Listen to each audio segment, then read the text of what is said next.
اعوذ باللہ من الشیطان الرجیم بسم اللہ الرحمن الرحیم اللہم صلی علی محمد وعلی آل محمد کما صلیت علی ابراہیم وعلی آل ابراہیم انک حمید مجید اللہم بارک علی محمد وعلی آل محمد کما بارکت علی ابراہیم وعلی آل ابراہیم انک حمید مجید۔ السلام علیکم۔ اسلامک ریسرچ ٹریزر کے معزز خواتین و حضرات، اللہ پاک آپ سب کو خیر و عافیت سے رکھے۔ پیارے دوستوں، پیاری بہنوں اور پیارے بھائیوں، رحمت عالم صلی اللہ علیہ وسلم کی نماز جنازہ کس نے پڑھائی تھی؟ حضور اکرم صلی اللہ علیہ وسلم کو غسل کس نے دیا اور قبر انور میں کس نے اتارا؟ حضور تاجدار مدینہ ختم نبوت صلی اللہ علیہ وسلم کے اس دنیا سے جانے کا منظر کیا تھا؟ یہی ہماری آج کی ویڈیو کا موضوع ہوگا، اور آج ہم آپ کو وجہ تخلیق کائنات امام الانبیاء جناب محمد الرسول اللہ صلی اللہ علیہ وسلم کے وصال کے بارے میں انتہائی ایمان افروز معلومات فراہم کریں گے، جو بحیثیت مسلمان ہمارے لیے جاننا انتہائی ضروری ہے۔ ناظرین، روایات میں آتا ہے کہ امام الانبیاء جناب محمد الرسول اللہ صلی اللہ علیہ وسلم وصال سے 3 روز پہلے ام المؤمنین حضرت میمونہ رضی اللہ تعالیٰ عنہ کے گھر تشریف فرما تھے۔ ارشاد فرمایا کہ میری بیویوں کو جمع کرو۔ تمام ازواج مطہرات جمع ہو گئیں تو رحمت عالم صلی اللہ علیہ وسلم نے فرمایا، کیا تم سب مجھے اجازت دیتی ہو کہ بیماری کے دن میں عائشہ صدیقہ رضی اللہ تعالیٰ عنہ کے ہاں گزار لوں؟ سب نے کہا، اے اللہ کے رسول، آپ کو اجازت ہے۔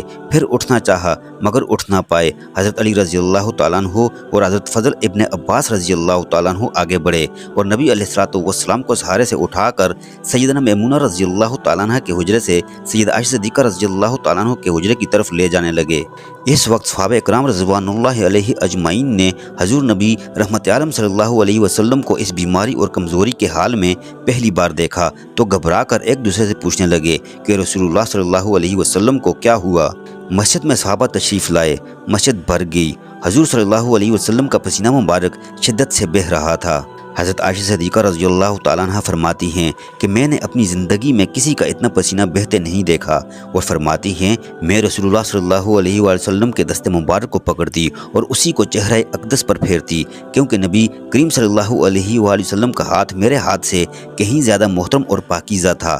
مزید فرماتی ہیں کہ حبیب خدا صلی اللہ علیہ وآلہ وسلم بس یہی ورد فرما رہے تھے، لا الہ الا اللہ۔ اسی اثناء میں مسجد کے اندر حضور صلی اللہ علیہ وآلہ وسلم کے بارے میں خوف کی وجہ سے لوگوں کا شور بڑھنے لگا۔ نبی علیہ الصلوۃ والسلام نے پوچھا، یہ کیسی آوازیں ہیں؟ عرض کیا گیا، اے اللہ کے رسول، یہ لوگ آپ کی حالت سے خوفزدہ ہیں۔ ارشاد فرمایا کہ مجھے ان کے پاس لے چلو۔ پھر اٹھنے کا ارادہ فرمایا لیکن اٹھ نہ سکے تو آپ علیہ الصلوۃ والسلام پر 7 مشکیزیں پانی کے بہائے گئے۔ تب کہیں جا کر کچھ افاقہ ہوا تو سہارے سے اٹھا کر ممبر پر لائے گئے۔ یہ نبی کریم صلی اللہ علیہ وآلہ وسلم کا آخری خطبہ تھا اور آپ علیہ الصلوۃ والسلام کے آخری کلمات تھے۔ فرمایا، اے لوگو، شاید تمہیں میری موت کا خوف ہے؟ سب نے کہا، جی ہاں۔ اللہ کے رسول صلی اللہ علیہ وآلہ وسلم نے ارشاد فرمایا، اے لوگو، تم سے میری ملاقات کی جگہ دنیا نہیں، تم سے میری ملاقات کی جگہ حوض کوثر ہے۔ خدا کی قسم گویا کہ میں یہیں سے حوض کوثر دیکھ رہا ہوں۔ اے لوگو، مجھے تم پر تنگ دستی کا خوف نہیں، بلکہ مجھے تم پر دنیا کی فروانی کا خوف ہے۔ تم اس کے معاملے میں ایک دوسرے سے مقابلے میں لگ جاؤ، جیسا کہ تم سے پہلے پچھلی امتوں والے لگ گئے، اور یہ دنیا تمہیں بھی ہلاک کر دے گی جیسا کہ انہیں ہلاک کر دیا۔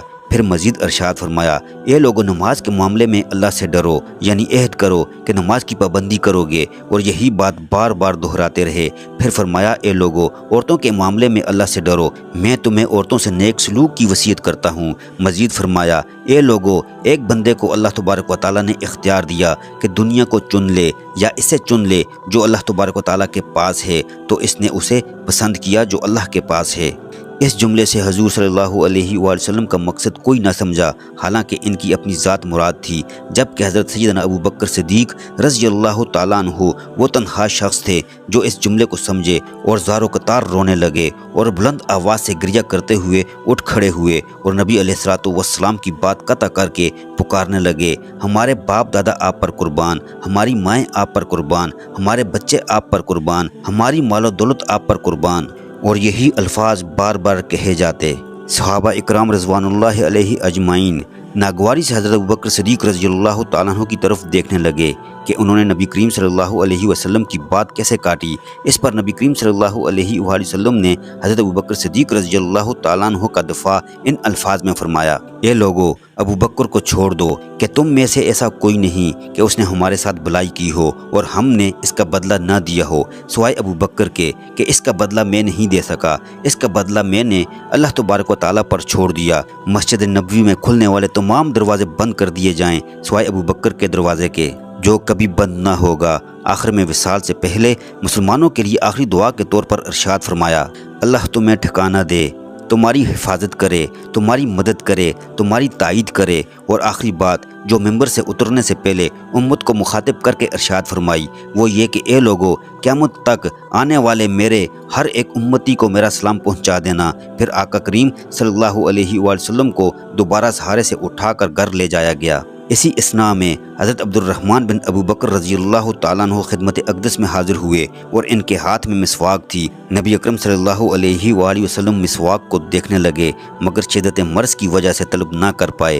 حضرت عائشہ صدیقہ رضی اللہ تعالیٰ عنہ حضور اکرم صلی اللہ علیہ وآلہ وسلم کو دیکھنے سے سمجھ گئیں اور انہوں نے حضرت عبد الرحمن سے مسواک لے کر نبی علیہ الصلوۃ والسلام کے دین مبارک میں رکھ دی، لیکن حضور صلی اللہ علیہ وآلہ وسلم اسے استعمال نہ کر پائے۔ تو عائشہ صدیقہ رضی اللہ تعالیٰ عنہ نے حضور اکرم صلی اللہ علیہ وآلہ وسلم سے مسواک لے کر اپنے منہ میں نرم کی اور پھر حضور صلی اللہ علیہ وآلہ وسلم کے منہ میں رکھی تاکہ دین مبارک اس سے تر رہے۔ فرماتی ہیں آخری چیز جو نبی کریم صلی اللہ علیہ وآلہ وسلم کے پیٹ میں گئی وہ میرا لعاب تھا، اور یہ اللہ تبارک و تعالیٰ کا مجھ پر کرم ہی تھا کہ وصال سے قبل میرا اور نبی کریم صلی اللہ علیہ وآلہ وسلم کا لعاب دین یکجاں کر دیا۔ ام المؤمنین حضرت عائشہ صدیقہ رضی اللہ تعالیٰ عنہ مزید فرماتی ہیں پھر جب آپ صلی اللہ علیہ وآلہ وسلم کی پیاری بیٹی حضرت فاطمہ الزہرا رضی اللہ تعالیٰ عنہ تشریف لائیں اور آتے ہی رو پڑیں کہ نبی کریم صلی اللہ علیہ وآلہ وسلم کا معمول تھا کہ جب بھی فاطمہ الزہرا رضی اللہ تعالیٰ عنہ تشریف لاتی حضور اکرم صلی اللہ علیہ وآلہ وسلم کھڑے ہو کر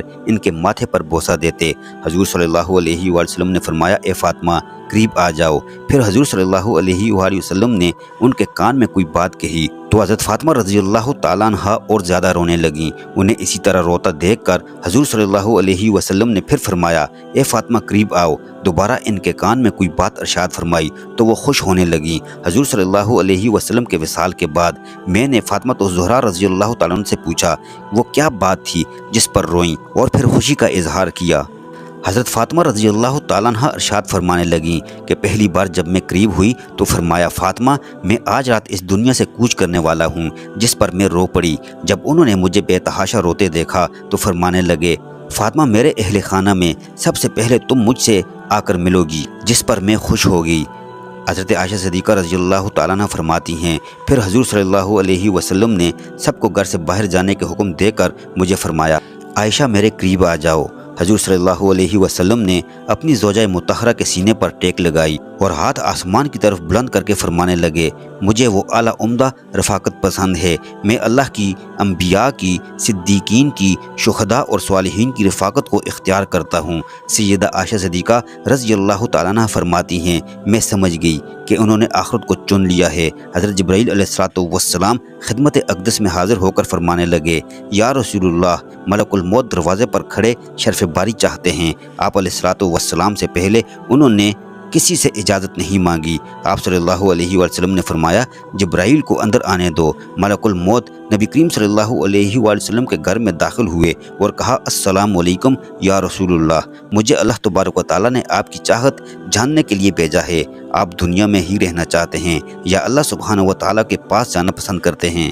فرمایا: مجھے اعلیٰ عمدہ رفاقت پسند ہے۔ ملک الموت حضور صلی اللہ علیہ وآلہ وسلم کے سرہانے کی طرف کھڑے ہوئے اور کہنے لگے: اے پاکیزہ روح، اے محمد بن عبداللہ کی روح، اللہ کی خوشنودی اور رضا کی طرف روانہ ہو، راضی ہو جانے والے پروردگار کی طرف جو غضبناک نہیں۔ عائشہ صدیقہ رضی اللہ تعالیٰ عنہ فرماتی ہیں پھر نبی کریم صلی اللہ علیہ وآلہ وسلم کا ہاتھ نیچے گرا اور سر انور میرے سینے پر باری ہو گیا۔ میں سمجھ گئی کہ حضور کا وصال ہو گیا۔ مجھے اور کچھ سمجھ نہیں آیا، سو میں اپنے حجرے سے نکلی اور مسجد کی طرف دوڑی۔ رسول اللہ کا وصال ہو گیا، پکارنے لگی۔ مسجد آہوں سے گونجنے لگی۔ حضرت علی رضی اللہ تعالیٰ عنہ جہاں کھڑے تھے وہیں کھڑے بیٹھ گئے، پھر ہلنے کی طاقت نہ رہی۔ عثمان بن عفان معصوم بچوں کی طرح ہاتھ ملنے لگے۔ حضرت عمر رضی اللہ تعالیٰ عنہ نے تلوار بلند کی اور کہنے لگے، خبردار، جو کسی نے کہا کہ رسول اللہ وفات پا گئے ہیں، میں ایسے شخص کی گردن اڑا دوں گا۔ میرے آقا اللہ سے ملاقات کرنے گئے ہیں، جیسے حضرت موسیٰ علیہ السلام اپنے رب سے ملاقات کو گئے تھے۔ وہ لوٹ آئیں گے، بہت جلد لوٹ آئیں گے۔ اب جو وفات کی خبر اڑائے گا میں اسے قتل کر ڈالوں گا۔ اس موقع پر سب سے زیادہ ضبط و برداشت اور صبر کرنے والی شخصیت سیدنا ابو بکر صدیق رضی اللہ تعالیٰ عنہ کی تھی۔ آپ حجرہ نبوی میں داخل ہوئے، رحمت دو عالم سرکار دو عالم حضرت محمد مصطفیٰ صلی اللہ علیہ وآلہ وسلم کے سینہ مبارک پر سر رکھ کر رو دیے، فرما رہے تھے، ہائے میرے پیارے دوست، ہائے میرے مخلص ساتھی، ہائے میرے محبوب، ہائے میرے نبی۔ پھر حضور صلی اللہ علیہ وآلہ وسلم کے ماتھے پر بوسہ دیا اور کہا کہ یا رسول اللہ صلی اللہ علیہ وسلم، آپ پاکیزہ جیے اور پاکیزہ ہی اس دنیا سے رخصت ہو گئے۔ حضرت ابوبکر صدیق رضی اللہ تعالیٰ عنہ باہر آئے اور خطبہ دیا، کہا جو شخص محمد الرسول اللہ صلی اللہ علیہ وسلم کی عبادت کرتا ہے، سن رکھے آپ کا وصال ہو گیا، اور جو اللہ تبارک و تعالیٰ کی عبادت کرتا ہے وہ جان لے کہ اللہ تبارک و تعالیٰ کی ذات ہمیشہ زندگی والی ہے، جسے موت نہیں۔ حضرت عمر رضی اللہ تعالیٰ عنہ کے ہاتھ سے تلوار گر گئی۔ حضرت عمر رضی اللہ تعالیٰ عنہ فرماتے ہیں، پھر میں تنہائی کی جگہ تلاش کرنے لگا جہاں اکیلا بیٹھ کر رو دوں۔ حضور نبی کریم صلی اللہ علیہ وآلہ وسلم کی تجہیز و تکفین کا عمل شروع ہوا۔ سیدہ فاطمہ رضی اللہ تعالیٰ عنہ فرماتی ہیں، تم لوگوں نے کیسے گوارا کر لیا کہ میرے بابا کے چہرے انور پر مٹی ڈالو؟ پھر فرمانے لگیں، ہائے میرے پیارے بابا جان، اپنے رب کے بلاوے پر چل دیے۔ ہائے میرے بابا جان، جنت الفردوس میں اپنے ٹھکانے کو پہنچ گئے۔ ہائے میرے پیارے بابا جان، ہم جبرائیل کو ان کے آنے کی خبر دیتے ہیں۔ ناظرین، روایات میں آتا ہے کہ رسول اللہ صلی اللہ علیہ وآلہ وسلم کی نماز جنازہ پڑھی گئی تھی، مگر کسی نے امامت نہیں کی تھی، اس لیے کہ آپ علیہ السلام کی نماز جنازہ جماعت کے ساتھ نہیں ادا کی گئی، بلکہ لوگ گروہ در گروہ آپ علیہ السلام کے حجرہ مبارک میں داخل ہوتے اور الگ الگ نماز پڑھ کر نکل جاتے اور حضور صلی اللہ علیہ وآلہ وسلم پر درود پڑھتے۔ حضرت عبداللہ بن عباس رضی اللہ تعالیٰ عنہ سے روایت ہے کہ حضرت علی رضی اللہ تعالیٰ عنہ آپ صلی اللہ علیہ وآلہ وسلم کو غسل دے رہے تھے۔ حضرت عباس رضی اللہ تعالیٰ عنہ اور ان کے دو صاحبزادے کروٹیں بدلتے تھے اور حضرت اسامہ شکران رضی اللہ تعالیٰ عنہ پانی ڈال رہے تھے۔ ناظرین، حضرت فاطمہ رضی اللہ تعالیٰ عنہ حضور اکرم صلی اللہ علیہ وآلہ وسلم کے وصال کے بعد تقریباً 6 ماہ حیات رہیں۔ حضرت فاطمہ رضی اللہ تعالیٰ عنہ فرمانے لگیں کہ بابا حضور کی جدائی نے مجھ پر اس قدر غم ڈھائے کہ اگر ان غموں کا کچھ حصہ چمکتے ہوئے سورج پر پڑ جائے تو قیامت تک سورج کی روشنی ختم ہو جائے۔ پیارے دوستو، امید کرتے ہیں کہ آپ کو ہماری آج کی یہ ویڈیو پسند آئی ہوگی۔ اگر آپ کو ہماری آج کی یہ ویڈیو پسند آئی ہے تو آپ سے گزارش کرتے ہیں کہ آپ ہمارے چینل اسلامک ریسرچ ٹریزر کو ضرور سبسکرائب کر لیں اور ساتھ ہی لگے بیل کے بٹن کو بھی پریس کر لیں تاکہ آپ کے پاس ہماری آنے والی مزید معلوماتی ویڈیوز کا نوٹیفیکیشن بر وقت ملتا رہے۔ ہماری بہت ساری دعائیں آپ کے لیے ہیں۔ اللہ پاک آپ سب کو خوشحال رکھے، رزق و روزگار میں برکتیں عطا فرمائے اور ہر قسم کی روحانی اور جسمانی بیماریوں سے اللہ پاک آپ سب کو محفوظ رکھے۔